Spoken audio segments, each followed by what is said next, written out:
Tom, how on earth do you follow up Cosmo? Wow. As a high school linebacker, Marcus Freeman was a top 30 recruit in the country. He ultimately chose to play at Ohio State over another school, Notre Dame.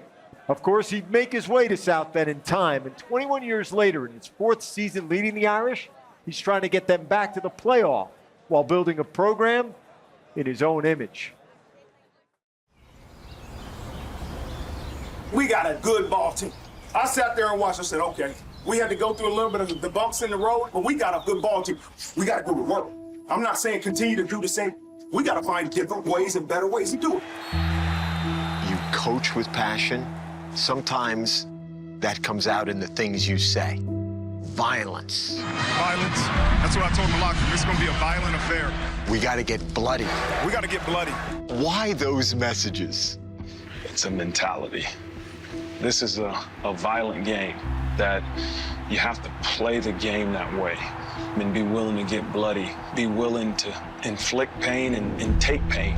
That's all it is, man. We ain't about to panic. They don't need to be nervous. It's a fight. Go out there and fight. What did you learn about the playoff run to the title game last year that you couldn't have known before you went through it? You always associate certain logos with excellence.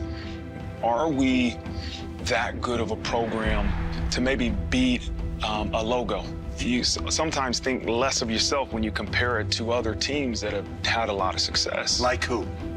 Georgia Bulldogs, Ohio State, those type of logos and names. You didn't know until you prepared, until you played them.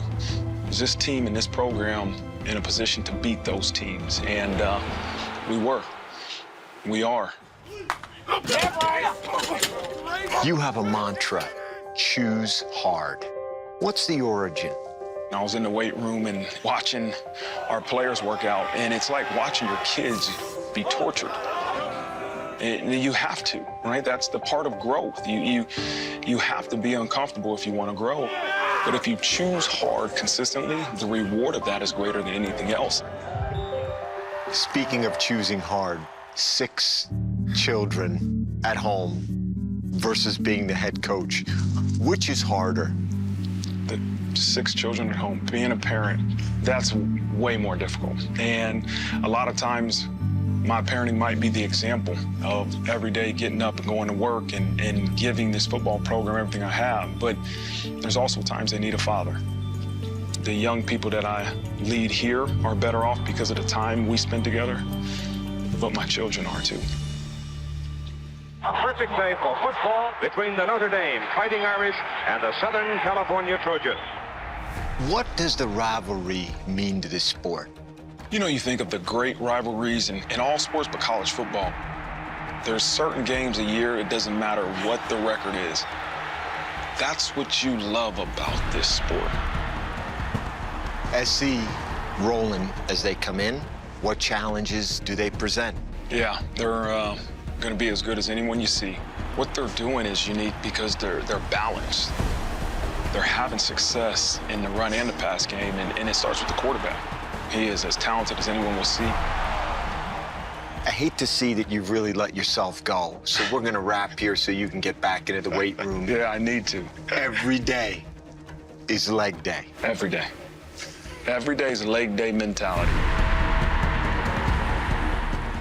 Let's just say that Freeman is as familiar with the weight room as someone like Brady Quinn. For all he's achieved already as a head coach, Freeman is still just 39 years old. His Irish have won the last 2 against SC, Rob. A 3rd win in a row would go a long way toward the Irish and their playoff hopes. Yeah, Tom, thank you. This one definitely feels like a playoff elimination type game. Notre Dame's Ashton Craig, one of the top centers in the nation. He's out for the season with an injury. So in comes 6'4", 308-pound sophomore Joe Otting. He will get the start. He'll be snapping it to one of the most prolific quarterbacks in the season that, frankly, probably isn't getting a whole lot of attention right now. CJ Carr, now try to draw attention to him, and I don't think anyone's playing better football at the quarterback position than C.J. Carr this year. He's been incredibly efficient. You know, for a guy who, again, his first season starting, his timing, his anticipation, his poise under pressure, just his control of the line of scrimmage, and the downfield passing. I mean, pinpoint accuracy. And I think, you know, in years past, people have questioned whether or not Notre Dame's had the ability to keep pace with a team like Southern Cal and so many explosive playmakers they have. But Will Pauling, Jordan Faison, Malachi Fields, Eli Raridan's really come at the tight end position. The passing game is there too. It's not just the running backs, guys. So this is a very potent offense. I can't wait for this game because I think, in my opinion, Matt, I think it's going to be an up and down the field type game between these two offenses. And there was so much praise for USC's win last week against Michigan, but Michigan isn't a balanced attack. We know they could run the football, but they struggle throwing the ball. As you said, in the 4-game win streak, they're averaging over 300 passing yards and over 200 rushing yards as Notre Dame. So that's the challenge. Two things for USC in this game. They have to win the line of scrimmage on defense, shutting down Love and Price, limiting the big plays with them. Their D tackles played really well in that game last week. And then the second thing, in regards to C.J. Carr, you got to get some turnovers. You got to be opportunistic on the back end. Bishop Fitzgerald leads the nation in interceptions. That back seven just has to, sacks, fumbles. They have to create 3 or 4 big plays in this game if they want a chance. If they can't, Notre Dame is going to dominate them in line of scrimmage. You know, I see that a little differently. USC has always had elite skill, but historically, Notre Dame has dominated the line of scrimmage in this rivalry game. I think this is a little different look USC team. They're much bigger. Their average size is 6'5", 313 pounds. I know they're dealing with some injuries at tailback, 2 of them, and one of the linemen. But what they did to the Wolverines line of scrimmage, you don't do that to the Wolverines unless you're a physical offense. And I see a little differently than you see it, Matt.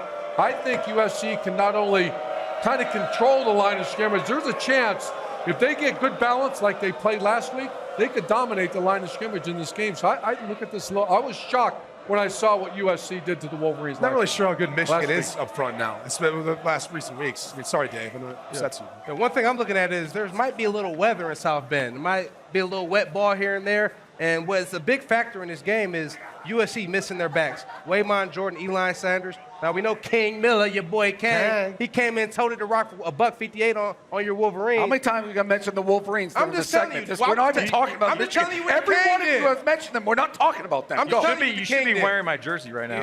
But in this matchup with the little wet ball, I lean Notre Dame have an advantage with Jadarian Price and Jeremiah Love, getting those guys the ball in the run game, quick passes, easy completions with the wet ball. I lean advantage Notre Dame and Jadarian Price and Jeremiah Love in the run game. All right, Matt. Points. I think they go up and down the field. Both teams won't stop each other. I like Notre Dame in the game. USC, you keep mentioning Michigan. It's like a prize fighter. Will they be able to come out of that fight when you fight a big physical team? I like Notre Dame at home, but a lot of points. A lot of points in this one. Just let me have it. What do we got? I should be getting 9.5 points, but because I'm a team player, we will go straight up, unlike this guy who doesn't like to bet. All right, straight up. Where the other person's mascot? I probably will be in a leprechaun next week, but that's okay. That's okay. I can't believe you want points.